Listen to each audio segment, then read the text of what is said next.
camera so close.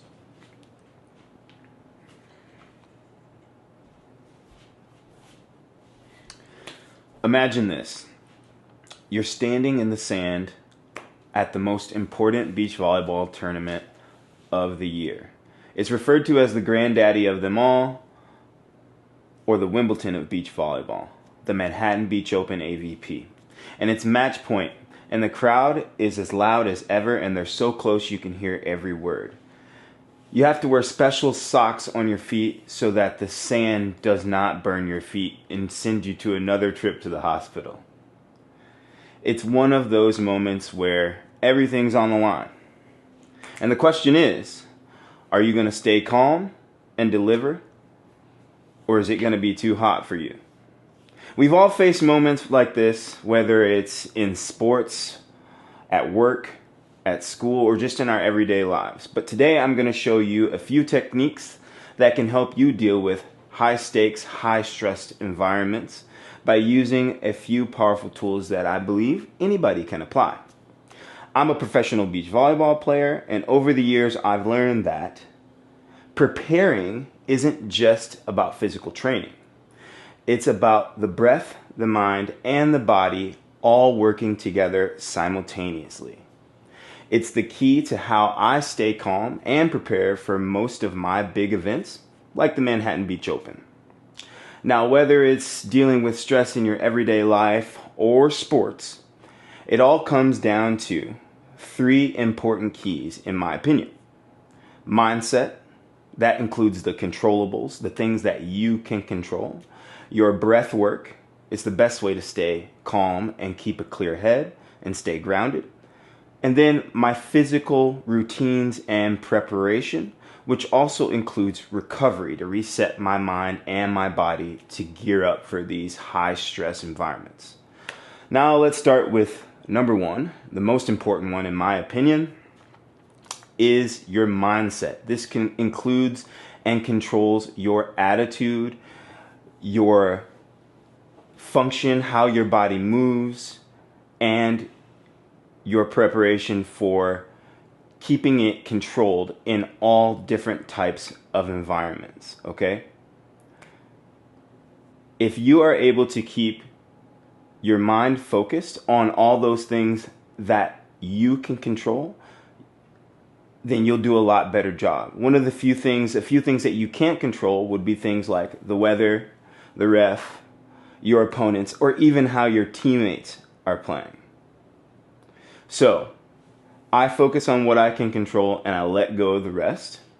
And then I focus also on how I can be a good teammate, okay? That type of mindset always keeps me in a good attitude so I can control just the few things that I can control and let go of the rest. I like to use a lot of self-talk, a lot of positive self-talk. I don't let my self-talk spiral and get me down and get my teammates down. I always move on to the next point.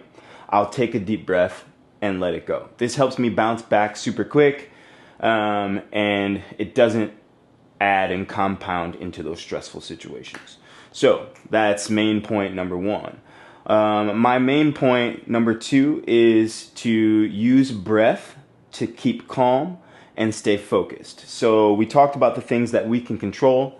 The main thing would be your breath in the moment, controlling and staying calm in the moment. But before, I like to prepare with a little bit of breath work that actually will keep me calm before I get into a stressful situation and try to stay ahead with my breath work. One of the most popular techniques you may have heard of before is called box breathing, okay? So it's just like it sounds. You can try it with me right here, okay?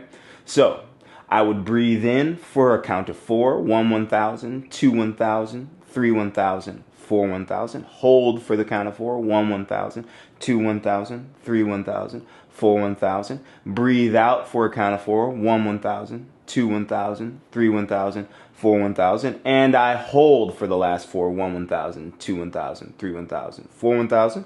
And I would repeat that up to 10 times sometimes, depending on the situation that I'm going into.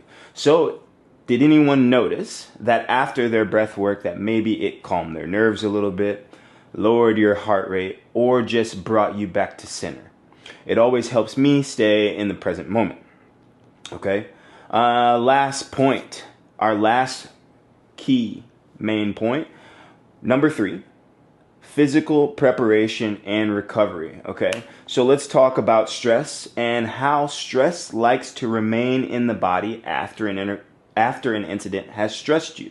It remains in your muscles, in your organs, and your fascia, which helps your body stay electric and connected in proprioception and how our body is going to move. You don't want those things to be bound up with the release of cortisol, which is one of those things that stress likes to cause in the body. So if stress is held in the body, some of the ways to alleviate that stress out of the body and get it out of there is to stay nice, light, and activated. You can do this with dynamic warm-ups, band work, getting in water, making sure you're hydrated, or something that brings you to your happy place, okay? Something that brings your body into a light and playful mood, okay? Also, in preparation, I like to warm up the same way every time so that my body knows, hey, I know what this is. We're going into battle. We're going into play. So I gear my mind and my body up for those situations, okay? Things that I like to do post-event or post-match would be eating clean. I like to make sure I get a lot of sleep. I'll stretch. I'll do anything to make sure my body gets back to a homeostasis as fast as possible. I will even do temperature contrast or some sort of heat therapy or cold therapy like an ice bath or cryo, okay? It really helps my body recover quickly and get that release of the stress mentally and physically so that I don't burn out and I can be at tip-top shape to perform the next day or whenever the next time I'm needed, okay? So in conclusion, after we've talked about our 3 key points, how do we stay cool, calm, and collected in stressful, high-stakes environments? Well, 1, we talked about you got to prepare.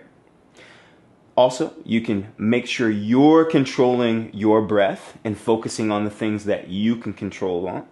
And these things are not just tools for athletes or someone who does an extreme sport, okay? These tools can be used for anyone in their everyday life, okay? You can use it in the workplace. You can use it at home with your kids.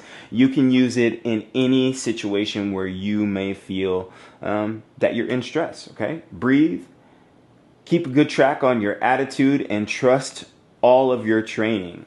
I like to believe that this is a talk or tools that can help anyone in their everyday life. You don't have to be stepping onto a volleyball court or a stage. You can use it in your everyday situation. I'd like to thank you so much for taking the time to listen. Thanks. Do we have to go in again? Yeah.